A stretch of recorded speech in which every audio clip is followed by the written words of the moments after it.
Okay, so now, as we have seen, if we go back to our relations, okay, once we find the value of our corresponding friction, we can calculate V because we have a relation between F and V. So now V is known, okay, and the corresponding flow rate in my pipe can be calculated, okay. So here the question was to find, we go back to the question. The question was to determine the airflow rate, okay. So here, guys, so here it's not water, it's air, okay. Air is flowing inside the system. So we can calculate the corresponding flow rate, okay. So that's it. This is for the first problem. Any question on it before we move to something else? Doctor, there was just a small question. أول شيء على قصة إنه Yeah. كان I think محمد كان عم يسأل إنه V1 غير V2 غير ال V. هن ذاتهم هون. Why هن ذاتهم هون? Because you هون have مسائل one. هن بذاتهم. Because you have one diameter, okay. You have one, the diameter of your piping system is the same, so you can say that at any location you have the, it's not zero, it's equal, okay. So we can simplify that.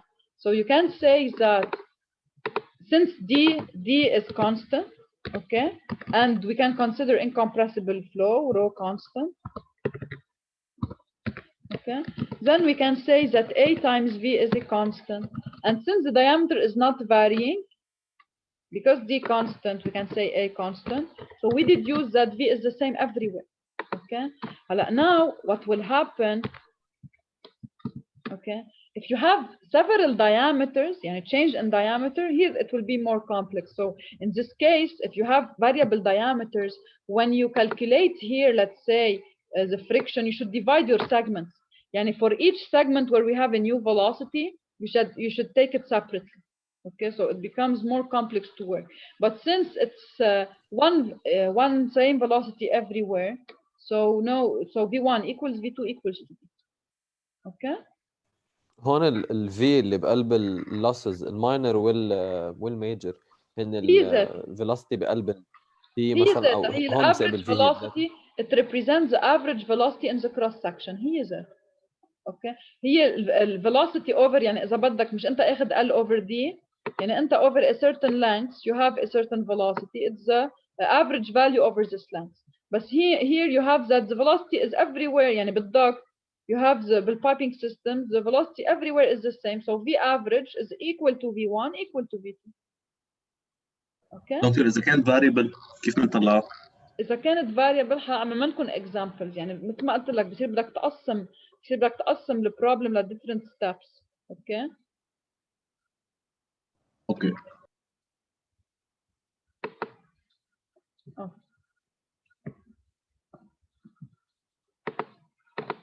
Another example. So here we will see another type where we want to find the volumetric flow rate also, but the unknown is our difference. Okay, so we have a turbine that's shown in the figure, extracts 50 horsepower from the water flowing through it. The 1 feet diameter, 300 feet long pipe is assumed to have a friction factor of 0.02, and minor losses are negligible. Determine the flow rate through the pipe and turbine. So here it seems that we have several simplifications, because first they gave us F, so the friction factor is given, no need to do any assumption, it's 0.02, okay, and no minor losses. So when we write our equation, no minor losses, we only have the major losses. Okay, and since we have a turbine, we should pay attention that the turbine will extract energy. Okay, because it's a turbine, then when you put H turbine, you will put it to the side of second side 2. If you have a pump, you put H pump from which side? From the first side, because the pump will give you energy while the turbine will take from the water energy. Okay, so the energy equation for this system between 1 and 2 is P1 over gamma plus V1 square over 2G plus Z1 equals to P2 over gamma plus V2 square over 2G plus Z2, but we should add two things now. Since we have a turbine, we should add H of T, okay, which correspond to the turbine head, and we should add HL, which represents the losses head. Okay. Now, for HT, how to determine H of T? Since they gave us the power of the extracted from the pump, okay, you know that power. What is the unit of power? The unit of power is watt. Okay. If I am What? so if I have, let's say, from dynamics, if you remember from dynamics, when you calculate power, one of the method is to do F times velocity. Okay.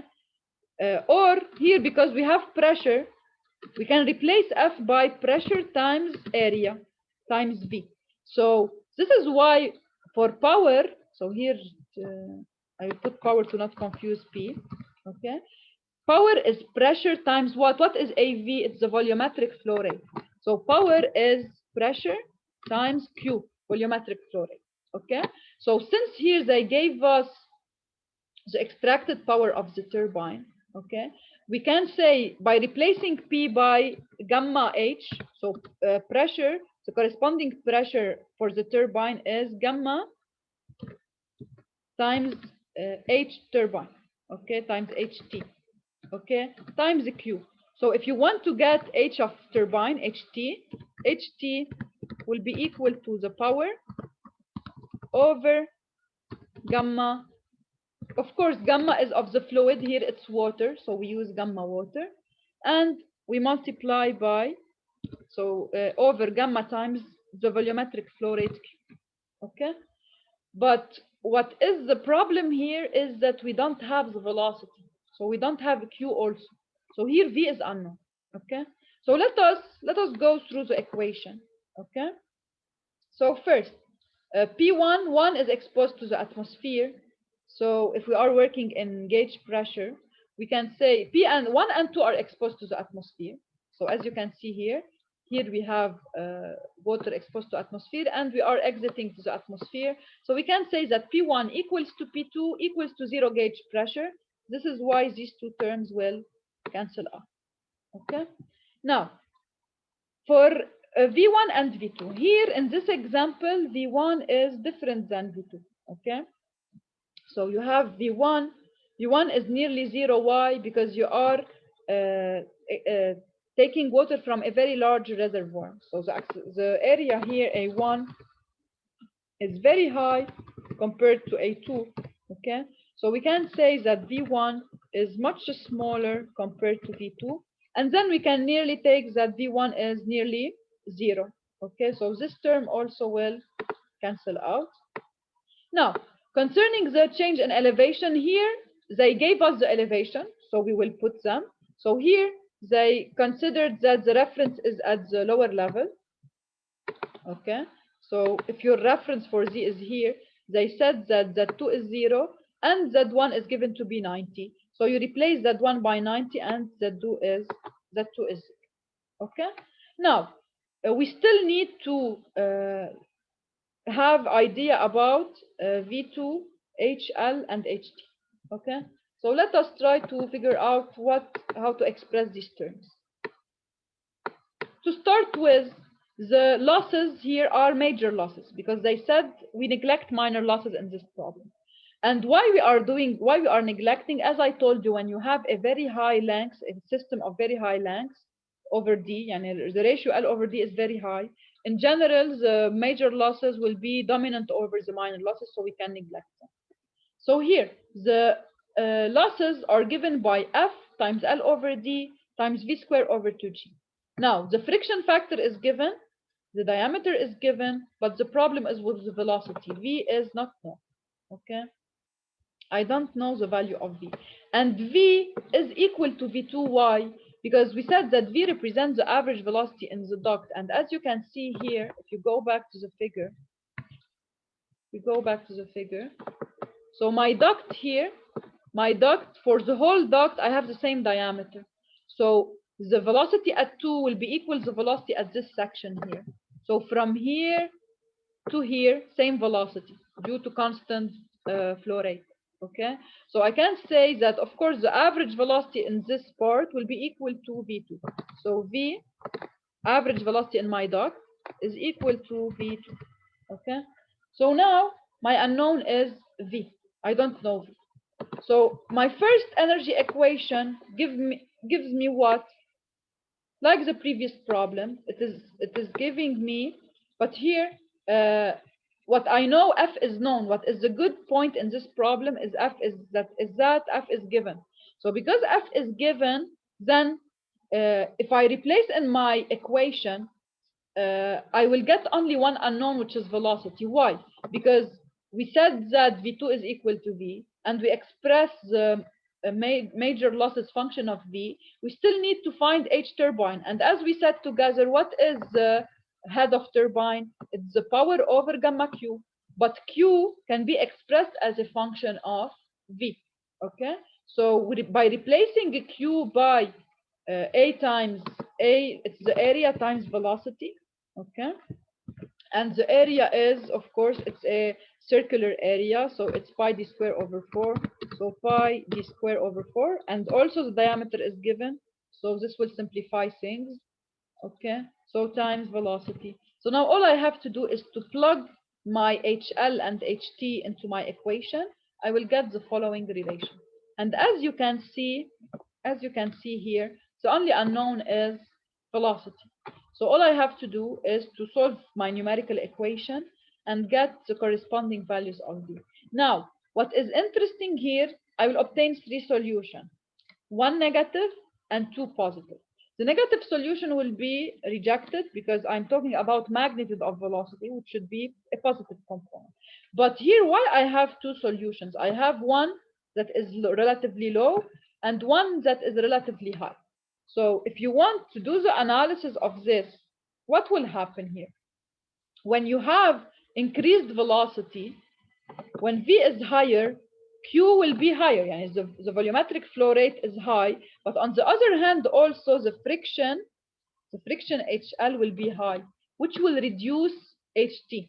Okay, because at the end, HT, the turbine head, okay, is proportional, if you want, is proportional to Q, but at the same time, if you write it in the energy equation, it's inversely proportional to HL. Okay, so this is why here, when I have high V, I will have a higher Q, which is good for me, but also I will have a higher losses, higher HL, which will reduce my the possible value of HT I can get. Okay, and on the other hand, I have if I have low velocity, it will be the reverse thing. Okay, so here we have, if you read it in the command, they are telling us that for either the 2 flow rates will give us the same power, because the power is gamma QHT. So as you can see, for the power, if you increase VQ will increase, but also HT can be reduced because of the losses. Okay, so here, for example, when you take the small velocity, okay, when you take the velocity of 6.58, what will happen is that the losses are only 4.04. You have low losses because of your low velocity, and this will give you a relatively high value of HT, but Q will be lower. Okay, Q will be 5.17. On the other hand, if you have a large velocity, Q will increase. It will increase from the second solution will give you a higher Q, which is 19.6. But on the other hand, it will give you higher losses also, and higher losses will induce lower turbine head. And at the end, the power is the product of Q times HT times gamma. So the 2 solutions will give you the same product, but one will give you a higher Q, one will give you a higher HT. Okay, so this is the analysis why we can have 2 possible velocities to extract this power from the turbine. Any question on this problem? In real life, which one they tend to use? Look, sometimes it will depend. Of course, if you can go with small velocities and reach the same solution, so it's fine. Okay, because always you can have unpredictable losses. Like here, we neglected the minor losses. Okay, so if you take them into consideration, this might need to a lower power. This is why you can work with the smaller velocity, because it will reduce. If you have minor losses, they will be reduced with a smaller velocity. طيب وإذا we neglected minor losses أخذنا ال HL اللي if هي you major losses neglected وال if you HT neglected كانت شو؟ اثنيناتهم بيزبطوا. two velocities بيعطوك نفس الباور. إيه أنا I mean إنه إذا we took into consideration major losses ال HT كرمال شو؟ نحن we took into consideration التربين. انت if you put a turbine in your system it will extract energy. This term is due so to هيدي نعتبرها a third loss يعني. yeah هلا هي بالحقيقه منا loss، بالعكس انت بتستفيد منها. اوكي مش هيك ما بيحطوها مع اللوسز. ايه بدها تعطي غير شيء لانه you are using this energy. This is why they take it as separate term. انه it's a useful energy that I can use it somewhere else. Okay, and if you have a pump بتستعمل HP and you put HP from the first side, from side 1, because you are giving to your system energy, not taking from it. Okay. يعني هون إذا برجع على energy equation here. This is your energy equation. If you have a pump involved in your system, you will add it from this side because the pump will add to your energy. While if you have turbine, you put it H of turbine from the other side because it will extract from your energy. And the losses are always, we put them from the second side because they will reduce the energy of my system. Okay.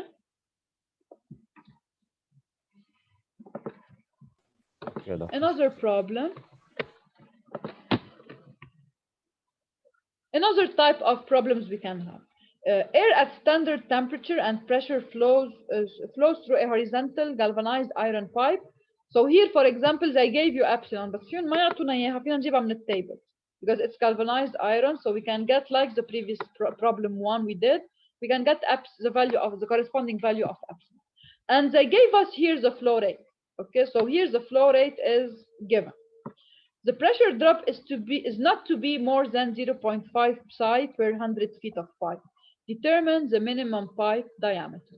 So here, the only thing that we changed is the inputs. So instead, in the previous problem, they gave us the diameter and we need to find the flow rate. Now, they give us the flow rate and we need to find the diameter. So in general, these problems follow the same method, but the inputs vary. Okay, and depending on the inputs I have, I decide on what to do. So first, as usual, always start with writing your energy equation. Here it's relatively a simple case because no minor losses, and it's just you have a straight pipe because I said horizontal. Okay, so I have a straight pipe in a horizontal plane. They didn't mention anything about accessories, about bands, so no minor losses. They gave me the length of my so for 100 feet, I have a pressure drop given. The pressure drop should not exceed 0.5. So here I have a limit for the pressure drop. So I should design based on this limit. So of course you know that reduced diameter, logically reduced diameter will increase losses. Okay, because you are restricting the cross section, which will cause more losses. This is why also you can get it from the expression. You know that the major losses are equal to F times L over D, okay, times rho V square over 2. So D is here. When you decrease D, your loss, this term will increase. Okay, it will increase for two reasons, because you have D here, and at the same time when you decrease D, V will increase. So what will happen for the major loss, they will increase a lot, because the reduction of D for the same flow rate will lead to an increase of V, and this will give me a very high increase in the major losses. Okay, this is why here they said what is the minimum diameter to use, because I don't want to exceed a pressure drop of 0.5. Okay, so here they give me P1 minus P2 maximum, and I should design what will be the corresponding minimum diameter. So for the energy equation, it's here very simple. No, as we said, no minor losses, same level. So Z1 equals Z2, horizontal plane. Because I have one duct of constant cross-sectional area, V1 is equal to V2, equals to the average velocity V. So also the V squared over 2 terms will cancel out. So I will only end up with this relation. And since delta P is given in the problem, so this is P2 minus P1 maximum, they give me P1 minus P2 maximum. So, and I want to design for the minimum diameter. So I get my first relation, okay?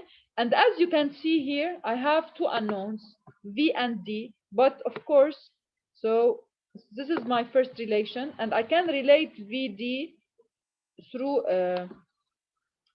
volumetric flow rate, okay?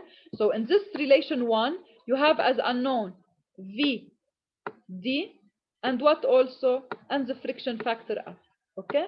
So as a first step, to relate V and D, which relation I can use? I can use the volumetric flow rate. So always, as I told you, think first of the energy equation, then think of using the volumetric flow rate equation. So Q is V times A, since I can treat my flow as incompressible. So I have VA, okay? And since here the area is variable and V is variable, but Q is given. It's given to be 2 feet cubed per second. So I can get a relation between V and D, okay? So this is equation number 2. Now, if I continue, you know that for a problem, okay, so here I have until now 3 unknowns and only 2 equations, okay? So let us continue. If I want to use the Moody chart, I need what? I need my Reynolds number, okay? So since I need my Reynolds number, I should express it in my problem, but Reynolds is function of D, and D is unknown. Yani Reynolds is function of V and D, but V can be expressed function of D from equation 2, because Q equal V times A. So Reynolds can be expressed as a function of D also. So what I got until now is that if I replace in my energy equation V square by its function of diameter, I can find a relation between the friction factor and the diameter. And by writing the relation of Reynolds, I can also relate Reynolds to the diameter. So these 2 equations, the combination of these 2 equations will give me 3 unknowns, but with only 2 equations. And the other factor that is important in Moody chart is epsilon over D, okay? So you can see here that for my 3 factors involved, okay, I have 2 unknowns, which are F and, so F is unknown. Reynolds is unknown because it's function of D. And epsilon over D is unknown. So this is the worst case scenario. So I don't know F, I don't know Reynolds, I don't know epsilon, but all I related to D. And if I find D, if I just find D, from equation 2, I calculate F. From equation 3, I calculate Reynolds. From equation 4, I calculate epsilon over D. Okay? So the tricky issue is that I should have the value of D. What we can do assumptions. So first, I should do assumptions here. But I have several choices for assumption. I can assume D. I can assume F. Okay? In general, okay? We will in general we are used to assume F, okay, but we will see that sometimes it is possible, sometimes it is always possible, but sometimes it can be complex. Now if I look at my relation, the relation between F and D is straightforward, so I can assume F, and from F I get D. So it's good idea to assume F, okay, because F always we have some ranges, yani some typical values. Yani wholly you will learn them from experience. So a typical value for F, when you don't have epsilon over D, you can start from F. It's a good start, 0.02, because it's just at the nearly the middle. Yani if I go to the Moody chart, let me go to the Moody chart. Okay. So here, not like the previous example. In the previous example, we know epsilon over D. When you know epsilon over D, this will facilitate a lot. You start directly from F corresponding to the flat curve. But here, epsilon over D is unknown. So a good strategy then will be to take a value of D. And from application, and from real life, a good estimate to start with is 0.02. So in general, if you don't have anything given, and you want to start by an assumption for F, 0.02 is a good part to start with, okay? So what should I do if I assume F 0.02? If I did this assumption, I don't have, I should find what is the corresponding value for the other variables, okay? So you know that I wrote my equations here. I have these two equations here, d function of f and Reynolds function of d. So if I did an assumption for f, if I replace in equation 2, okay, so by assuming f, I start by f0. So assuming f0, okay, equals 0.02, okay, I can calculate d0. What is d0 for this value, for this f? And then obtaining d0, I plug it in equation 3 here. I get Reynolds 0.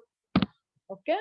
So now, once you have Reynolds and you have d0, if you replace d0 here, you can get epsilon over d0. Okay. So now, what you will do to verify if your assumption is right or not, since you assumed f, you should now find the new value of f. So now I have a Reynolds number. I have a certain assumption for epsilon over d. I go to what? I go to my Moody chart. I plug in my Moody chart Reynolds and epsilon over d, and I find what is the corresponding value of f. So here, let us take the numerical values I found. Okay. So by assuming f equals 0.02, they got that Reynolds is 8.76 times 10⁴, and epsilon over d is 0.0027. So what I will do, so here just what I will do, I will take these two values and plug them in the Moody chart. Okay, so let us do this together. So keep in mind the values, 0.0027 for epsilon over d and 8.76 times 10⁴ for Reynolds. So let us go now to the Moody chart.